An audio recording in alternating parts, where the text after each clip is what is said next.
episode of the Really Bad Podcast. My name is Bex, and my mom calls me Justin. But my mom calls me Justin Fart Cam. I've been eating a lot of broccoli recently, and I also had a Pop-Tart this morning. And I had some ice cream. So if anybody's concerned about my weight, knowing that I had said earlier this year that I would be losing a lot of weight, I think it goes without question that is not happening. I have failed, and I have given up, and I have honestly accepted my fate of diabetes.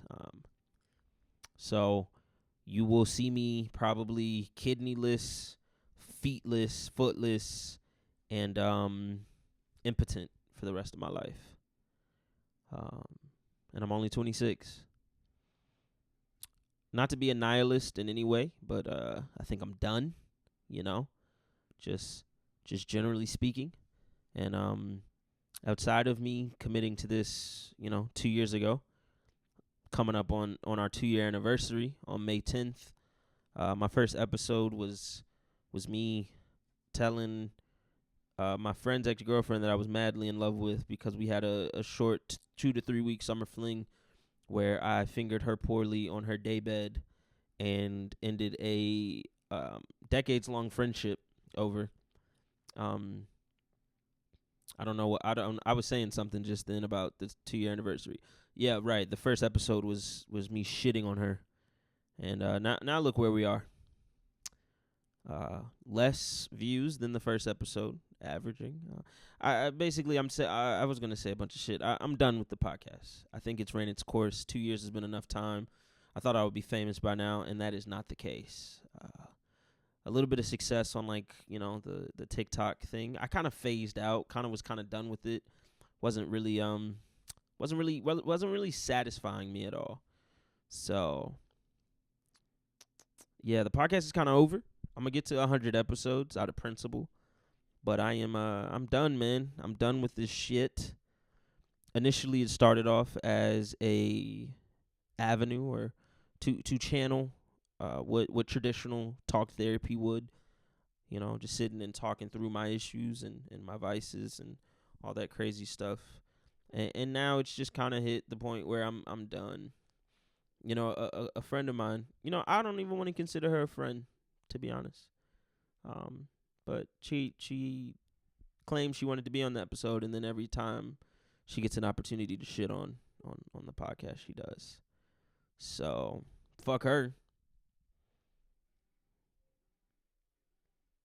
But everything kind of just it's done. It's cool. It was fun. There was an episode previously where I talked about my fat cousin. My mom was not very happy about that.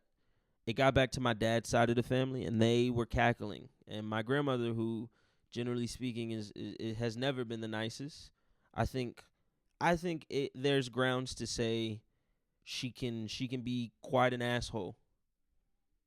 Probably where I got it from. And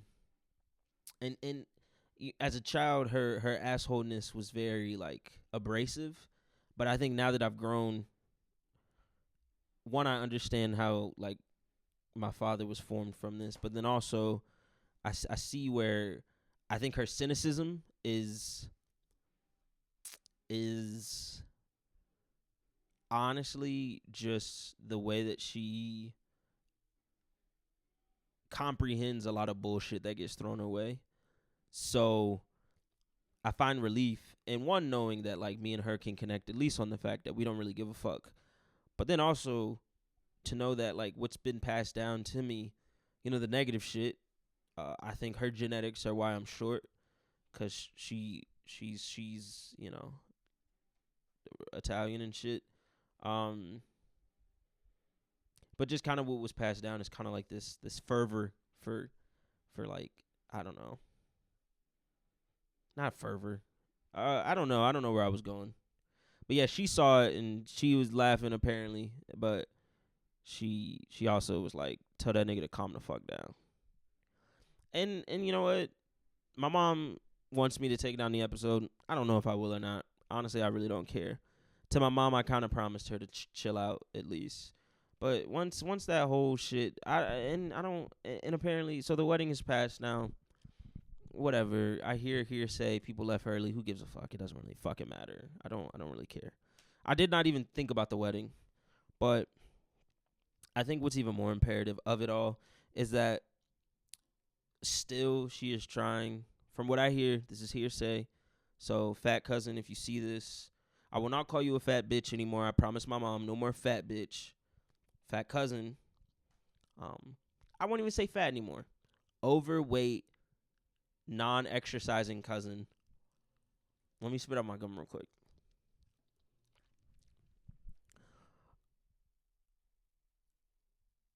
If you are to see this, or just this is just a direct message. Fuck you. But um, I do not care. I don't care about your marriage, your life, your well-being.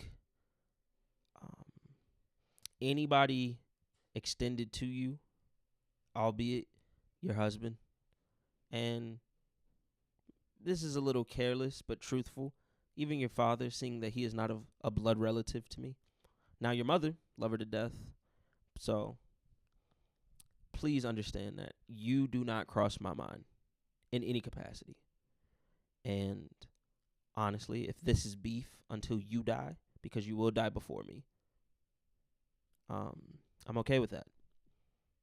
Obesity is the number one killer of Americans, or at least, what is it? All case mortality leads to that. So, you know, that ticker's already ticking for you. No room to talk in that regard. Honestly, I'm fat. It's all relative, of course, because my size definitely doesn't look as bad as yours. But yeah, I'm wishing you nothing but horrible things. So, hope your life goes poorly. And that's the last time I'll talk about family. But yeah, I'm done with the podcast. I'm done. It served its purpose in its beginning, in its inception, being an avenue such as therapy where I could just talk through my issues. It worked, I had my first panic attack and came on the podcast a couple days later. That was fun. I think I've been the most depressed I've ever been in my life during this time, which is cool. It's kind of fun. I've been finding parts of myself that I think were underexplored and that lacked. I didn't really have insight to certain parts of myself, and I don't think the podcast was. I don't know. I don't know if the podcast could be deemed responsible for it. I've never been one to shy away from vulnerability. I can be vulnerable with a stranger, but this definitely has helped in some regards, but also just in this transition of life and the couple years that I've been doing this, I've had a lot happen, and actually, you know what? This is the last little bit of the podcast, so 17 episodes left. This is number one of those 17. So I'll go actually a story that happened while I was just starting this podcast, and this one always makes me laugh. There was this girl that I had matched with on Hinge years ago, or Bumble, whatever the dating app was, and she was a little bit younger, so I mean it wasn't like illegal young. Don't get it twisted, but her, we talked for a little bit only digitally, and we're just like Instagram friends or whatever, and shit. This is back when I was at the Gainesville house, so this is like 2022, peak time for me. That was back when I was pubby up. I was pubbed out, and me and her connected or whatever. But shit never really we didn't connect. I kept flaking on her or whatever.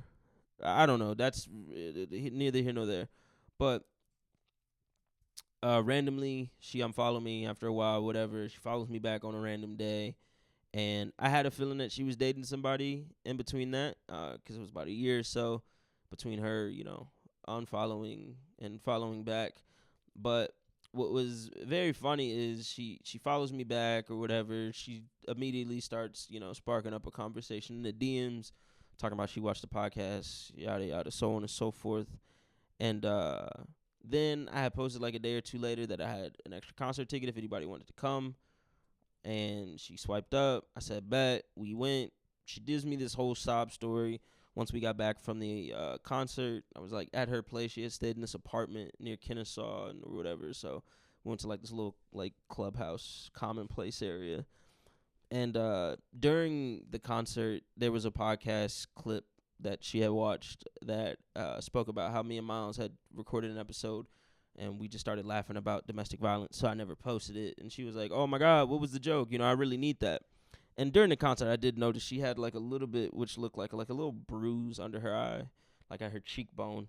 That I don't know, and like a popped blood vessel. So I don't know if you've ever gotten punched in the face, but you know, typically what happens after you get punched. And so she tells me this whole thing about how her boyfriend's abusing her, which I'm not gonna lie, I'm not a good person. I laughed internally, but I didn't laugh out loud. I did laugh internally because, no offense to her, but I mean, she could take offense. She's pretty big, so, you know, I can only imagine, like, and I don't mean height, I mean, like, weight. So I can only imagine the guy that's beating her had to be pretty big. Anyway, so I was Captain Save-A-Ho trying to make sure she didn't die and shit. And so I had extra tickets to this music festival over the weekend because I was given some by Miles. And so I was like, hey, your life's kind of fucked. Come to this little thing, get away from it, you know, call the police, yada, yada, yada, whatever the fuck. Trying to just help her out in a time of need. I thought I was doing a noble thing. Boy, was I fucking wrong. Day one's cool, whatever. She's a little emotional, but she's just living her life, you know? It's a very hard thing. I'm going to be sympathetic, because I've never been fart cam. I'm going to try to be as sympathetic as possible. Fuck, I farted again. It doesn't stink right now.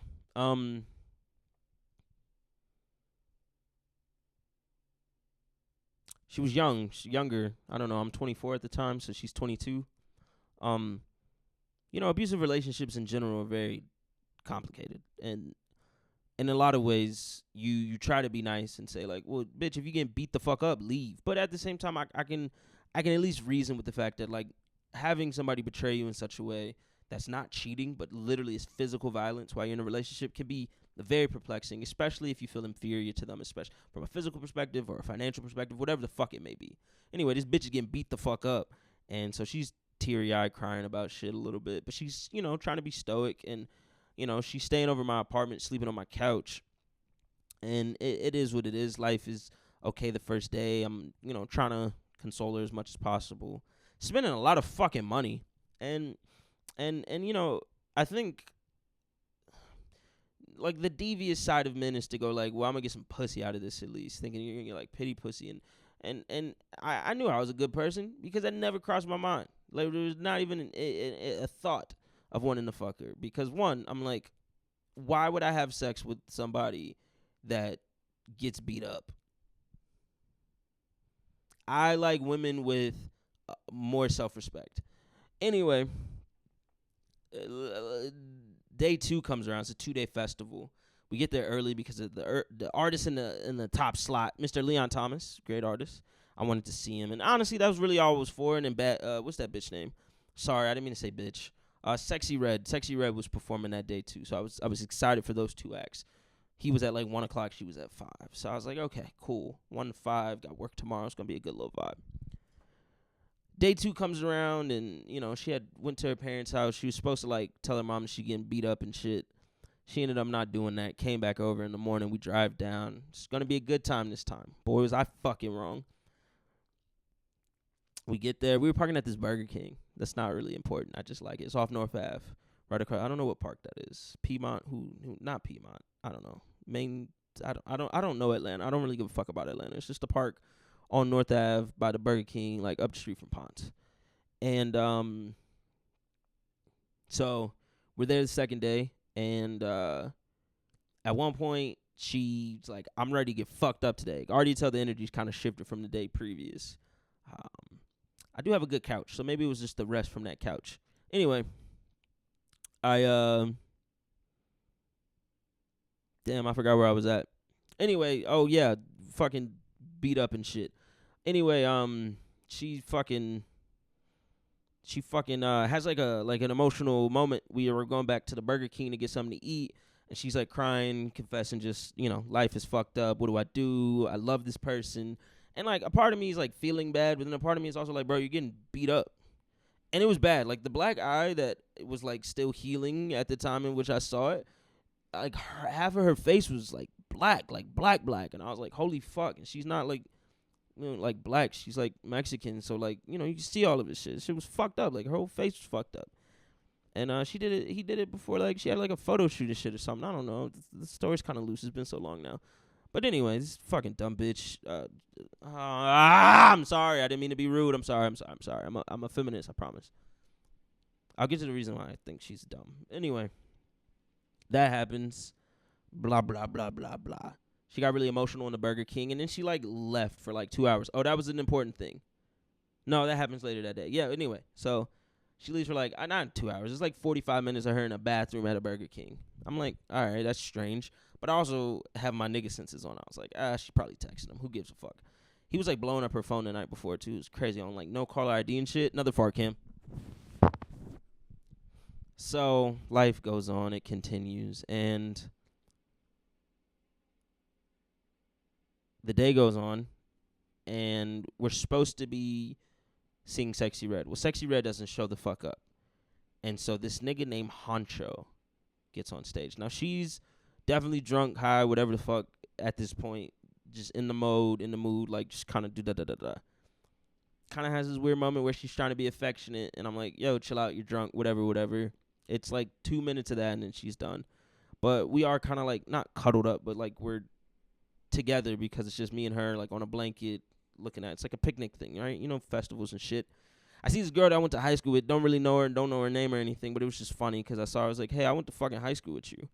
Shouldn't have identified anybody in the crowd because after this Honcho nigga comes on stage, this bitch next to me, the girl who's getting beat up, just starts profusely crying aggressively, and I'm just and then there's a point in the song where he goes, now, like just from a perspective basis, she was like, we were coupley in a weird way, like, next to each other, and whatever, her head's on my shoulder at some point, so it looks like we're together, and then out of nowhere, as she's fucking crying, I mean like belly crying, this nigga on stage goes, something, and I want you. She turns to me after this lyric is said, screams in my face, pointing, saying, I don't want you, in front of all these people. Now, not pro-domestic violence. In that moment, I immediately knew why that bitch was getting beat the fuck up. Because I had to withhold myself not to fight her. Because I was like, are you fucking serious? I don't get embarrassed. Like, I really don't. Like, embarrassment, no. Like, I don't care. Like, these niggas, like, there's two ultimatums in life or death. So it's like, honestly, I don't really give a shit because I'll get past it.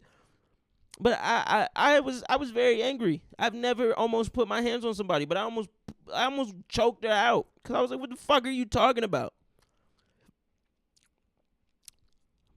20 minutes of that bullshit. She cries for like another 20 minutes. And she finally feels sober enough because she cried out all the alcohol. So we end up leaving shortly after because Sexyy Red never came on stage. She's kind of apologetic, kind of not. Kind of an asshole. Who really gives a fuck? And as we're leaving, she was like, all right, thank you, sorry for what I did, let's go back to my apartment, I'm gonna take a shower, grab all my stuff, and then I'm done, I'm gonna leave, I'm gonna go to my parents, and we're gonna go to police, da, da, da, da. I'm like, all right, I guess. While we're there, she has to smoke, and at this smoke sesh, she starts crying again, talking about, what do I do? I was like, well, you just had a plan. But at this point, I'm frustrated. I'm just like, bitch, I've been all around the world for this bullshit, and I'm doing this as a nice person. I have no ulterior motive. To this day, will never have an ulterior motive. Truthfully, I do not desire to ever take advantage of a woman in a vulnerable state, but also, just in general, I just wasn't even attracted enough to even want to even pursue anything like that. So it wasn't me being nice, which I know he programmed in her fucking head because this nigga's a fucking manipulator of like, yeah, this nigga just being nice because he wants to put his dick inside of you. I promise you. I will put my dick inside of a lot of shit. Not her. and not anybody in that situation. And it's not like a her thing. It's the situation, you know. If we would have connected years before, it would have been okay. But like, no, right? It pissed me off. It pissed me off even more. Then she proceeds to take 2.5 fucking hours in her apartment. Mind you, she left her car in my apartment complex, so I had to drive, and that's an hour away. She in Kennesaw, I'm fucking where I was at. So I really had no point. I had no choice but to wait for her. So she takes all this time. Clearly, she was calling that nigga, probably crying to him. I don't fucking know. So then the next day comes. She leaves my apartment in the morning, thanks me for whatever. I gave her like a bunch of charity shit. And that's crazy. Anyway, I get a text from her on Monday at like 5:30 talking about some, yo, when you getting home? The text wasn't even the same language as she usually texts. I immediately kind of knew some shit was sketch. I call Miles. I go like, hey, this bitch trying to come over for some reason. Miles immediately goes, no. And I was like, yeah, but I don't know. You know, the situation. He was like, look, nigga, I don't care, but just whatever happened, be safe. I was like, all right, whatever. Hung up the phone. He didn't want it. He was there. Blah, blah, blah. After that, she responds simply with one word, and it was just bet. And I was like, that feels icky. So I knew it was about to happen. But again, just with this blind optimism, being a good person, we, there's a fucking, whatchamacallit. I think the plan was her to come over at 6. And the little gate code rings at like 5:58. I was like, who the fuck is early? And she had mentioned that the man that was fucking her up, he was coming to, or he had over the weekend, he was picking up a new car. So immediately I'd like peep out the window as, you know, after I spread it. I had just took a shit and I was in the shower wiping my bottom half. But see, yeah, I don't take a bidet. It doesn't matter. But I knew not to fucking get in the shower all the way because I was like, I know it's about to be some shit. And boy, was I right. She pulls up with this nigga. And his name is Israel, you know. It doesn't really matter. Fuck this nigga. Who gives a shit? He's beating her up. But I only think that's funny because Israel is not a great place right now, and this nigga is like like he's Netanyahu and she's the Gaza Strip because he's just desecrating this woman. And so they pull up or whatever, and apparently it was said that I had made like threats on his life at some point in regards to handling the situation. I do not recall doing so, nor is that even in my nature. But anyway, this bitch says all that. So this nigga's sitting there, and he's like lightweight threatening me. His first thing he says to me is, so what you gonna do? And I was a little confused because I was like, you're here. And she hands me like back all this shit. So he was trying to say something as she's handing me back the shit. I was like, wait a second. Threw it in the back of my car or whatever. Then I come back and I'll be honest, I was a little nervous because I didn't know if he had a weapon on him. Because he's like sitting, like, so the window seal, he's like in the car, but he has his head on the window seal. So it's like, you know, thought he was clutching. So I was trying to be respectful of that. And yeah, not respectful, but just cognizant. But then we just have this weird fucking conversation. Miles is behind me, and it's like this weird ass fucking, he's justifying beating her up. And he was like, you think I just beat this bitch up for no reason? Hilarious. 10 out of 10 joke. I didn't know that nigga was a comedian. And it was weird. We're having this like passive aggressive conversation. He's like, I heard you was saying shit. I was like, okay. Like, I guess whatever you heard, I was just consoling a friend, but okay. Whatever was said was said. And then he says, okay, I do have to say one thing. This nigga apparently is like the king of catchphrases. Because when he gave her the black eye, apparently he like punched her in the face and was like, gotcha, bitch. And so this nigga just got little quips that he likes to say. But at one point, as Miles is behind me and he like initiates, we're having this conversation, it gets a little heated and he goes, I don't even know why you got the nigga behind you. And I was like, well, that's my brother. That's my big brother. That's my blood. He gonna step where I step. And this nigga go, well, I'm the big brother now. I was like, shut your gay ass up. Miles go like, nigga, what? Run it. And like was like telling that nigga to get out. And then that nigga got out the car and he was wearing a shoestring belt. and some like big Jinko jean shorts, and them shits was hanging off his ass, and like a sloppy t-shirt and like some chucks. So, and he had like psoriasis. So I got a good dermatologist if you need it, bro. Or like eczema, psoriasis, that's the same shit. But yeah. So then we proceed to have this weird conversation. I think we ended amicably. At this point, I was just like, yeah, you know what? Keep beating the bitch, because clearly she tried to. One, don't try to line me like that. Like, why would you let this nigga know where I stay? That's just a betrayal of trust. Honestly, if you called the next day and he was killing you, I'd just be like, all right, you know. But we have this weird ass conversation. We end up dapping up at the end. I think I got bitched in that moment. Regret that. I don't know why we dapped up, because I was just like, we're good. You're not gonna come back here. Cool. All right. Y'all have a nice one. Yeah, that's the end of that story. I don't know. I've always wanted to talk about it, I guess, because it was kind of like a dumbass thing, you know. I've never, and then he hit me up like a day later and was like, or no, the same night, basically saying how like, he was like, hey, bro, if I were you, you should just fuck her and all this shit. And I was just like, nigga, what? Like, what the fuck are you talking about? And then he said, like, yeah, she was clowning you the whole time. I don't know. He DM'd me, and it was like one long ass message, and I was just like, and he was like, oh yeah, she said, yo, little fat ass. She called me fat. Mind you, this nigga was fat, and she was too. So I don't know what the fuck. And I was like, damn, bitch, I just got. Or no, she didn't call me fat. She called me ugly. And I was like, damn, bitch, I just got skinny. And that's all I said back to that nigga. But yeah, he was trying to line me again on some weird shit. I don't know. I hope he fucking beat her up more, because that was the dumbest shit in the world. And I don't really believe in karma, so that nigga's probably living a great life, I guess. But just dumb shit. Moral of the story, don't fucking save a bitch. I don't know. I don't even like talking about women like that, but this story always just angers me. It led me into a very bad path of misogyny for a little bit, because I couldn't trust anybody for a second. And it's icky, because I'm a good person. So not being able to be a good person because of this dumb fat bitch. I got to be nicer. I'm sorry. If you see this, I hope you're not getting beat up no more. But at the same time, keep getting beat up, because I don't know. Who gives a fuck? There's been another episode of the Really Bad Podcast. Again, we're already going downhill. So 16 more episodes after this, and then I'm fucking done. If you want to be a guest before this is over, hit me up. Yeah. Keep living, keep prospering. Fuck bitches, get money. This has been another episode. Bye. Really bad people, really bad people, really bad people, really bad people. Woo.